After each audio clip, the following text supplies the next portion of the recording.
एक ठाकुर जी के परम भक्त थे त्रिपुरदास, बहुत अच्छा चरित्र है उनका। तो त्रिपुरदास जी जो थे श्रीनाथ जी की गगदल बना के भेजते थे। गगदल जानते हैं? कंबल, सर्दियों में जो ठाकुर जी धारण करते हैं। किसी ने श्रीनाथ जी के दर्शन किए हो, शीतकाल में दर्शन करना, ठाकुर जी का मुखमंडल दिखाई देता, बाकी सब ऐसे पूरे ढके रहते हैं, उसको गगदल बोलते हैं। तो त्रिपुरदास जी जो थे ये बहुत बड़े मंत्री थे, इनके पास मंत्री पद पर थे तो खूब धन आता था। तो ये बढ़िया सोने की जड़ाऊ, चांदी की जड़ाऊ, बढ़िया गगदल भेजते थे ठाकुर जी को। किसी ने जाके बादशाह से शिकायत कर दी, बोले त्रिपुरदास जी आपके खजाने के सारे पैसा लगा के गगदल बना के श्रीनाथ जी को भेज देते हैं। तो बादशाह ने इनको अपनी मंत्री पद से हटा दिया, और जैसे ये मंत्री पद से हटे कंगाली आ गई, गरीब हो गए।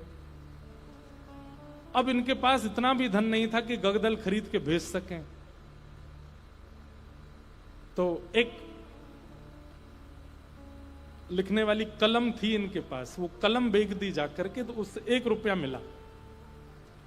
1 रुपया से इन्होंने जो वस्त्र खरीदा, बिल्कुल 3rd क्लास वस्त्र खरीदा, 1 रुपए का आया। मन में बड़े दुखी थे, बोले ठाकुर जी मैंने कभी ऐसा वस्त्र आपको भेजा नहीं, लेकिन क्या बताऊं, और कोई मेरे पास चारा नहीं।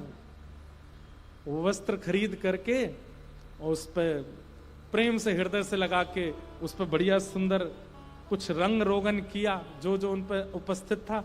थोड़े थोड़े इत्र बचे थे, इत्र लगा दिया और किसी के हाथ मंदिर भिजवा दिए। पहले तो हमेशा खुद जाते थे जब मंत्री थे, लेकिन अब मन में सोचे कि कहीं मैं ऐसी अवस्था में मंदिर गया, गुसाई जी ने अगर मुझे इस अवस्था में देखा तो वे कहीं मुझ पर कृपा करने के लिए धनराशि ना दे दें, इसलिए खुद नहीं गए, किसी के हाथों भिजवा दिया। गगदल नहीं बना पाए थे, चद्दर बनी थी, बस भिजवा दी। और कोई बात नहीं, ठाकुर जी समझेंगे मेरी परिस्थिति। शीतकाल का समय आया, यहां पर वो चद्दर जैसे ही पहुंची तो भंडारियों ने सोचा ये तो बिल्कुल सामान्य स्थिति की है, ये ठाकुर जी की सेवा में क्यों जावे, ऐसे ही रख दो इसको कहीं किनारे, किनारे में कहीं रख दी। शीतकाल प्रारंभ हुआ, जैसे ही ठाकुर जी को गगदल पहनाई, रात्रि में शयन करा करके गुसाई जी चले गए। रात भर गुसाई जी ठिठरते रहे, मुंह कांपते रहे, हाथ पर कांपते रहे। सुबह मंगला में जैसे ही दर्शन करने गए तो भीतर जाके जैसे ही ठाकुर जी को उठाया, ठाकुर जी के दांतों की आवाज आ रही थी, cut cut cut cut cut cut जोर से, और ठाकुर जी ठिठर रहे हैं जोर से। गुसाई जी बोले 5-5 गगदल पहना रखी हैं फिर भी ठिठर रहे हैं, अंगीठी जला के लाओ। अंगीठी जला करके ठाकुर जी के आगे हाथ सेक सेक के, कभी हाथ पे लगा मैं, कभी गालों पे लगा मैं, कभी गले पे लगा मैं। ठाकुर जी बोले जाड़ो लग रहा हो, बहुत जोड़ते जाड़ो लग रहा हो मुझे। गुसाई जी बोले जय जय। अंगीठी जला दी, 5-5 गगदल उड़ा दी, और गगदल लेके आओ। महाराज 10-10 गगदल, ठाकुर जी ढक गए पूरे रजाइयों में। 5-5 अंगीठी जला दी और ठाकुर जी हिल रहे हैं जोर से। और केवल नाटक कर रहे हो ऐसा नहीं, स्पर्श करने में बिल्कुल ऐसा लग रहा है जैसे मानो जैसे ठंडे पड़ गए हो ठाकुर जी। गुसाई जी तो इतनी चिंता में आ गए, क्या करें क्या करें क्या करें। अचानक गुसाई जी बोले 10-10 गगदल और 5-5 अंगीठी, फिर भी ठंडक नहीं जा रही, कोई लीला तो नहीं श्याम सुंदर की। ओहो, निश्चित ही किसी भक्त के द्वारा भेंट आई है और वो हमने पधराई नहीं है, इसीलिए ये सब हो रहा है। तुरंत गुसाई जी बोले किसी भक्त की भेंट आई थी क्या? क्या क्या भेंट आई बताओ। सब बताया, बोले ये भेंट आई है। एक बोला एक और आई है, वो पतली सी चद्दर आई है एक, उसका कपड़ा भी ऐसा हम भी नहीं पहने, वो रखी है किनारे। गुसाई जी बोले वही लेके आओ। लेकर के आए, सारे 10 के 10 गगदल हटाई, पतली सी बेकार से कपड़ा की वो चद्दर जैसे ही ठाकुर जी को उड़ाई, ठाकुर जी बोले पसीना आ गए मुंह, तो भैया मेरी सबरे जाड़ो चलो गो। अरे अंगीठी हटाओ, मुंह को बहुत जोर से गर्मी लग रही है। गुसाई जी बोले बलिहारी ठाकुर जी आपकी जय हो, आपको ना तो जाड़ा लगता है, ना भूख लगती है, ना प्यास लगती है, ना गर्मी लगती है। भक्त के द्वारा प्रस्तुत भाव स्वीकार करने के लिए सारे भाव प्रकट कर लेते हो। ऐसे हमारे ठाकुर जी। तो त्रिपुरदास की बेचारी की सामान्य सी चद्दर ओढ़ करके ठाकुर जी पसीना बहा रहे हैं अपने मुंह, इतनी जोर से गर्मी लगी आई मुंह। ऐसे हमारे ठाकुर जी। तो आप मत कीजिए, आप तो पवित्रता का भी ध्यान रखो, वर्णाश्रम धर्म का भी ध्यान रखो, सभ्यताओं का भी ध्यान रखो, वेद मर्यादाओं का भी पालन करो। ठाकुर जी को अवसर दीजिए। प्रेम आपका ऐसा हो कि ठाकुर जी नियम तोड़वाने की आज्ञा दें, अब श्रेष्ठता है। हरिराम व्यास जी जिन्होंने जुगल किशोर जी को प्रकट किया, ऐसे श्री हरिराम व्यास जी की बेटी का ब्याह था और अपनी बेटी के ब्याह में जितने ब्राह्मण आए, हरिराम व्यास जी अपनी बेटी के ब्याह से प्रसन्न नहीं थे। क्यों नहीं थे? कोई पिता अपने पुत्री के ब्याह से अप्रसन्न कैसे हो सकता है? लेकिन उनके मन में भाव था कि भाई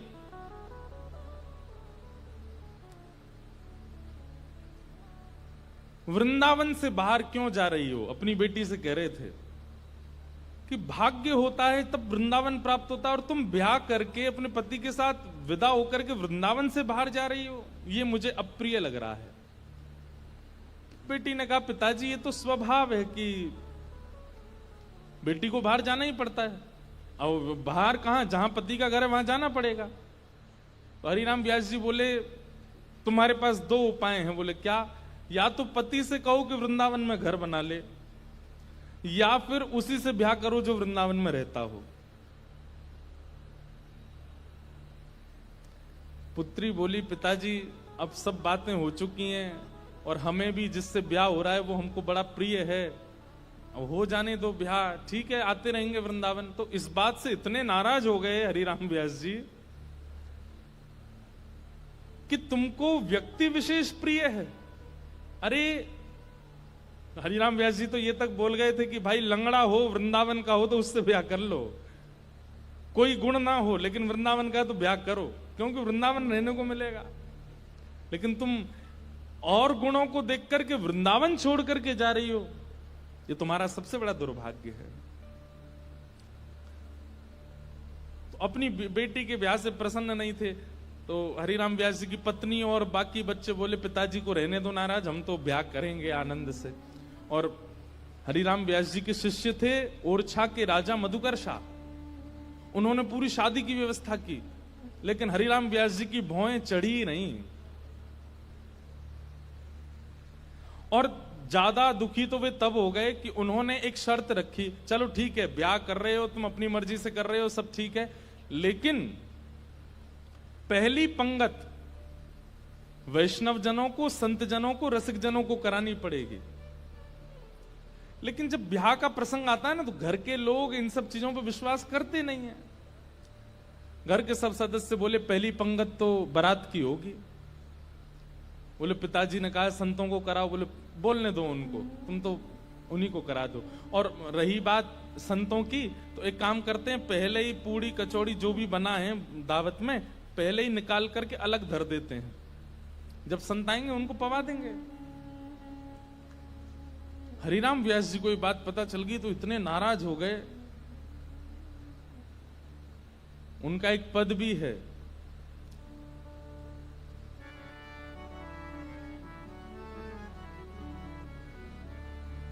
संतन सौ अधिक समधि प्यारे। बोले संत इतने प्रिय नहीं है, वो समधि बहुत ज्यादा अच्छा लगता है, उसको तो गरम गरम खवा रहे हैं और संतों के लिए अलग निकाल दिया है। बड़े नाराज हुए, बोले संतों का अपमान कर रहे हो। बेटी बोली, पिताजी मेरा ब्याह है, आप बिल्कुल खुश नहीं हो। बोले मुझे खुशी करानी है तो वृंदावन से बाहर मत जाओ। ब्राह्मण लोग आए जो ब्याह पढ़ा रहे थे, तो हरिराम व्यास जी बड़े विद्वान थे, तो ब्राह्मण आकर के बैठे, सबने बैठ करके हरिराम व्यास जी से वार्ता की। तो ब्राह्मण सब बोले, व्यास जी कोई अच्छी बात सुनाओ। तो हरिराम व्यास जी पद गाने लगे, वे मरे जिन मेरे घर ब्याह पड़वायो। सारे ब्राह्मण बोले ऐसा मत कहो। भगवान बोले कि तुम भाग जाओ यहां से, या तो पुत्री को कहो कि वो वृंदावन छोड़ करके नहीं जाए, और यदि वो जाने का मन बना चुकी है तो वो सब मर जाएंगे जिन्होंने ब्याह पढ़ाया। ब्राह्मण तो घबरा गए। फिर अंत में मधुकर शाह जो राजा थे ओरछा के, उन्होंने हरिराम व्यास जी को प्रणाम किया। बोले मैं जिम्मेवारी लेता हूं, आपके दामाद और बेटी बाहर नहीं जाएंगे, मैं यहीं घर बनवा दूंगा, वो यहीं रहेंगे। तब हरिराम व्यास जी प्रसन्न हुए। मतलब हम संसारी लोग हैं, हमारे लिए कई बार रिश्ते नातेदार ज्यादा हो जाते हैं, ठाकुर जी से ज्यादा हो जाते हैं। हमारे लिए कई बार दिखावा ज्यादा हो जाता है, कई बार सब प्रदर्शन में हम लोग ज्यादा चले जाते हैं, हमारे लिए भक्ति भाव कहीं पीछे छूट जाता है। पर वृंदावन को भजने वाले के लिए ठाकुर जी प्रधान है और कुछ प्रधान नहीं है। इसलिए वहां धर्म प्रधान नहीं है, प्रेम प्रधान है। एक भगवान के परम भक्त थे, नारायण दास उनका नाम था। बहुत ध्यान से सुनना। नारायण दास जी को भी वृंदावन से बहुत प्रेम था, और वृंदावन का प्रेम उन पर ऐसा चढ़ा कि वो गोपी भाव में रहने लगे। और कैसा गोपी भाव? श्रृंगार कर लेते, बिंदी लगा लेते, मांग में सिंदूर भर लेते, बड़े बड़े केश कर लिए थे, पैरों में नूपुर पहनते, हाथों में चूड़ियां पहनते और लहंगा पहन करके और बढ़िया सुंदर श्रृंगार करके किसी के सामने नहीं जाते थे। अपने गोपाल जी उनको तैयार करके, उनका श्रृंगार करके उनका भोग लगा के उनके सामने नाचते थे, अपने ठाकुर जी के आगे। और किसी को नहीं दिखाते थे, बस अपने ठाकुर जी को दर्शन कराते थे। नाचते थे, गाते थे, रिझाते थे, और फिर नाचते नाचते फिर प्रसादी सिद्ध करते, प्रसादी सिद्ध करके फिर राजभोग करा देते, व्यारू करा देते, कलेऊ करा देते, ठाकुर जी के अष्टाम लीला करते, अष्टयाम भोग धराते। लेकिन नृत्य और गायन ये दो सेवा नहीं छोड़ते थे। लेकिन धीरे धीरे वैष्णवों ने उनको देखना, ढूंढना शुरू कर दिया।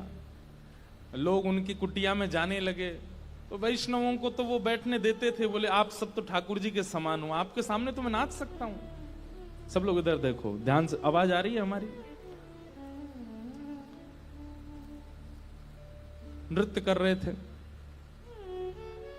नृत्य की ख्याति ऐसी हुई कि एक बार एक बहुत श्रेष्ठ नृत्य करने वाला व्यक्ति आया, और उसको किसी ने कहा कि भाई हमारे यहां एक साधु हैं, वो किसी के आगे नृत्य नहीं करते, ठाकुर जी का, एक बार उनके नृत्य देख लो आप।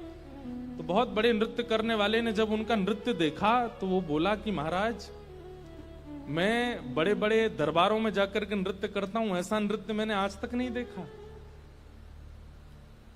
सब लोगों ने कहा बोले भैया ये ठाकुर जी के लिए नृत्य करते हैं। लेकिन उस नृत्य करने वाले ने किसी बादशाह को खबर करा दी कि वृंदावन में एक महात्मा है, और बोले वो गोपी बनकर के अपने ठाकुर जी के आगे नृत्य करते हैं और गाते हुए नृत्य करते हैं, ऐसा नृत्य मैंने आज तक नहीं देखा। बादशाह के तो मन में आ गई कि मुझे उनका नृत्य देखना है। और प्राचीन काल के राजाओं के मन में आ जाए और वो ना मिले तो वो तो मारने तक आतुर हो जाते थे। उन्होंने अपने सैनिकों को भेज करके कहा कि आपको नृत्य करने के लिए बादशाह ने बुलाया है, या तो चलिए, और अगर आप इनकार करोगे तो आपकी कुटिया जला देंगे, आपके ठाकुर जी छीन लेंगे, और फिर कभी नृत्य करने लायक बचोगे नहीं। ऐसी स्थिति पड़ गई। रोने लगे अपने ठाकुर जी के आगे, बोले नाथ मेरा नृत्य किसी और को रिझाने के लिए नहीं है, ये मैं कैसी स्थिति में आपने डाल दिया हूं। अगर जाता हूं तो मेरा नृत्य, मैं नृत्य को प्रसाद के रूप में प्रस्तुत करता हूं, वो झूठा हो जाएगा। कोई और अगर उसका आस्वादन करेगा तो वो फिर उच्छिष्ट हो जाएगा, और उच्छिष्ट वस्तु आपको कैसे पधराऊंगा दोबारा। और यदि नहीं जाता हूं तो कुटिया जला देंगे, आपको छीन लेंगे, राजा है ताकतवर है, उसके आगे मेरी चलेगी नहीं। रात भर रोते रहे अपने ठाकुर जी के आगे। इतने में ठाकुर जी स्वप्न में प्रकट हो गए। और स्वप्न में प्रकट होकर के ठाकुर जी बोले, तुमको वहां नृत्य करने में दिक्कत क्या है? बोले, मैं आपके सामने नृत्य करता हूं बस। तो बोले, हमको ले चलो, हमें वहां बैठा देना, हमें देखते देखते नाच लेना, राजा को भूल जाना।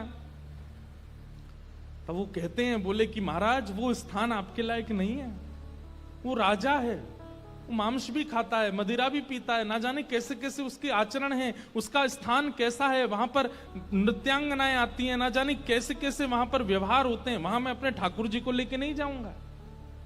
ये वैष्णव का स्वरूप होता है, वो अपने ठाकुर जी के आगे प्रदर्शन को आगे नहीं करता, वो अपने ठाकुर जी की सेवा के आगे एक बार को बड़े से बड़े उत्सवों का त्याग कर देगा, बड़े से बड़े उपाधियों का त्याग कर देगा, लेकिन अपने ठाकुर जी को ऐसे ही कहीं बेक नहीं देता है। बोले, ये तो नहीं चलेगा, आपको लेके तो नहीं जाऊंगा मैं।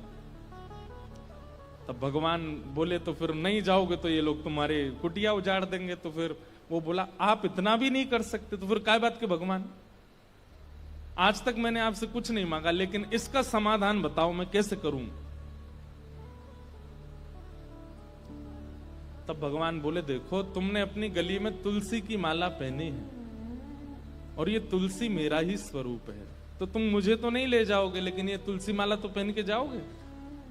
इनको तुम एक सिंहासन पर पधरा देना और इनको मेरा ही रूप मान करके, मुझे अनुभव करके, मेरा आभास करके तुम वहां नृत्य कर देना। नृत्य भी हो जाएगा, मेरे सन्मुख भी हो जाएगा और तुम्हारा बात भी बनी रहेगी।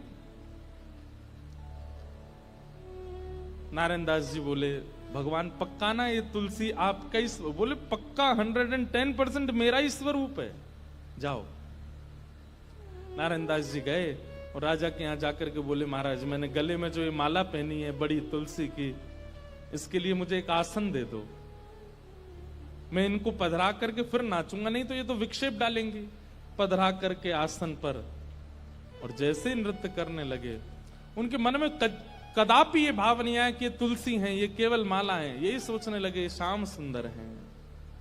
श्याम सुंदर विचार करके जब घूमने लगे नृत्य करते करते, तो हर घूमने के बाद एक बार देखते, और जब द्रुत गति से घूमने लगे, चक्र लेने लगे, लेते लेते लेते उनको वहां तुलसी नहीं, साक्षात सचल त्रिभंग लली श्याम सुंदर दिखने लगे। आज तक अपनी कुटिया में नृत्य किया था तो कभी ठाकुर जी ऐसे प्रत्यक्ष प्रकट नहीं हुए, लेकिन आज उस दरबार में ठाकुर जी प्रत्यक्ष प्रकट हो गए। क्यों? उनकी भावना से रीझ करके ठाकुर जी प्रकट हो गए, और जैसे ही ठाकुर जी प्रकट हुए, वो चक्र लेते लेते लेते लेते लेते वहीं उन्होंने प्राण त्याग दिए और ठाकुर जी में विलीन हो गए। नारायण दास कहने का अभिप्राय क्या? वृंदावनियों को और वृंदावन भजने वालों को कई बार व्यवहार प्रधान नहीं होता, उनके लिए धर्म प्रधान नहीं है, उनके लिए अर्थ प्रधान नहीं है, उनके लिए काम प्रधान नहीं है, उनके लिए मोक्ष भी प्रधान नहीं है, उनके लिए केवल प्रेम प्रधान है। हमारे आप लोग जाएंगे तो आप क्या कहेंगे, कहां जा रहे हो? बोले, बरसाने जा रहे हैं, राधा रानी का दर्शन करने। लेकिन अगर कोर ब्रजवासी से पूछोगे कहां जा रहे हो, बोले बरसानो जा रहे हैं लाडली जी को दर्शन करवे। क्या बोलेंगे? लाडली जी। क्यों? प्रेम प्रधान हो जाता है, वहां पर भगवत तत्व की बात नहीं करते। कोर वृंदावनवासी से पूछोगे, आपसे पूछे कहां जाओ, राधा रमन जी दर्शन करने जा रहे हैं, पर बिल्कुल वृंदावनवासी होगा तो बोलेगो श्री लालजू को दर्शन करवे जा रहे हैं। और एक और बात बताऊं, और ज्यादा उपासक वृंदावन के, वो क्या बोलेंगे?